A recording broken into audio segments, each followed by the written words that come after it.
नमस्कार दोस्तों, PD India YouTube मंच पर आपका हार्दिक स्वागत है। मैं कुमार विवेक। बड़ी खबर आ रही है उत्तर प्रदेश की राजनीति को लेकर और भारतीय जनता पार्टी को लेकर और समाजवादी पार्टी को लेकर। अभी समाजवादी पार्टी के जो सांसद हैं रामजी लाल सुमन, अभी उन्होंने कुछ दिन पहले जो है राज्यसभा में एक बयान दिया था राणा सांगा के बारे में। उसके बाद काफ़ी विवादों में रहा वो बयान और उसके ऊपर कई प्रतिक्रिया भी आईं, जिसके बाद 12 तारीख को करणी सेना और क्षत्रिय सेनाओं ने जो है आगरा के अंदर कूच किया और प्रदर्शन किया।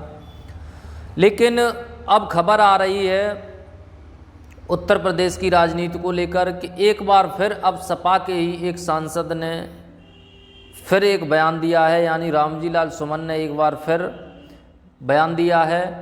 और अब ऐसा बवाली बयान जो सपा के विधायक हैं उन्होंने भी दिया है, यानी सपा के विधायक हैं उन्होंने ऐसा बयान अब दे दिया है, वो मंदिरों को लेकर उन्होंने टिप्पणी की है, जिसके बाद बहुत ही आक्रोश लोगों में आ गया है। और आप भी देखिए उन्होंने क्या कहा है।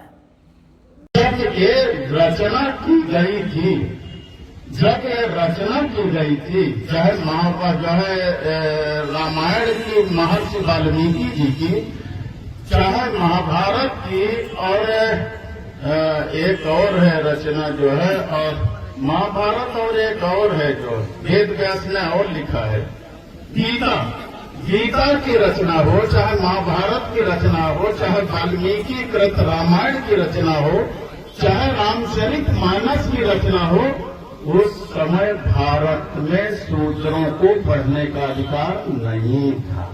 सही बता रहे, उस समय भारत में शूद्रों को पढ़ने का अधिकार नहीं था। आप पढ़ लिख नहीं सकते थे। अगर आप पढ़ने की कोशिश करेंगे तो आपकी आंखें फोड़ दी जाएंगी।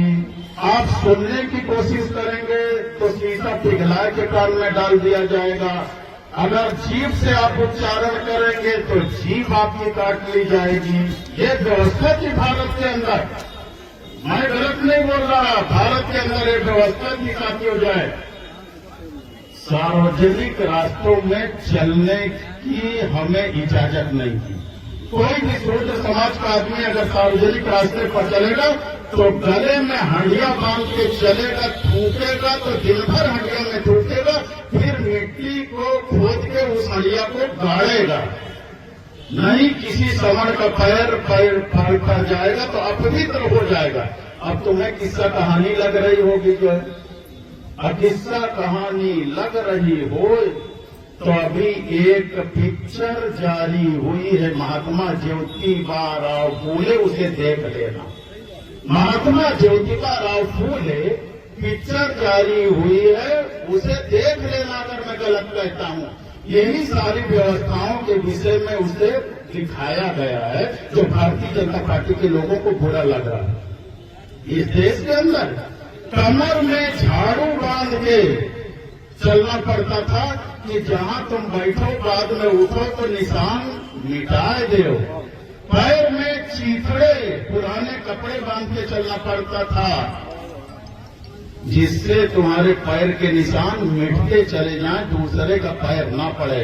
ये भारत देश का इतिहास है जो आज हमें नकली हिंदू बना के हमारे वोट का सौदा करते और राजपाट लेके हेलीकॉप्टर से चलते हैं। अगर भारत के मंदिरों में ताकत होती तो मोहम्मद बिन कासिम आया होता।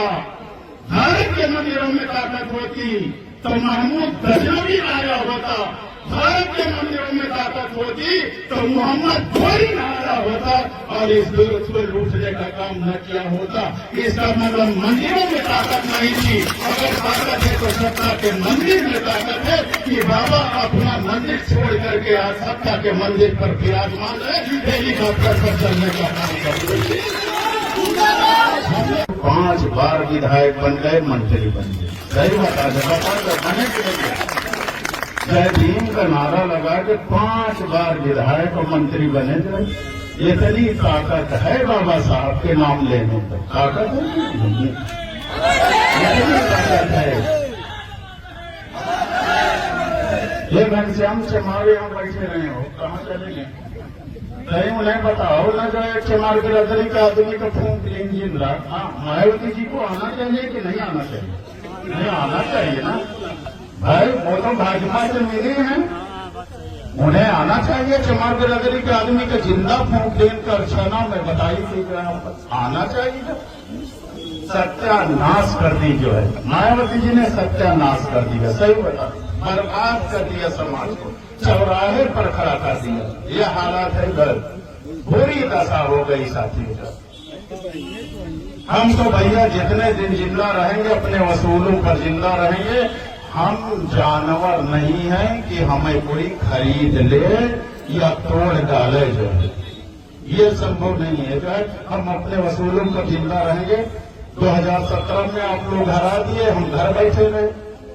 अलीगढ़ में गरीब अपनी बिटिया बेचता है, ये भारतीय जनता पार्टी का शासन है कि हम अपने बेटी को बेचने पर मजबूर हैं। हमारे पास उसके शादी का पैसा नहीं, हमारे घर के लोग बीमार हो जाएं तो उनकी दवाई का पैसा नहीं है।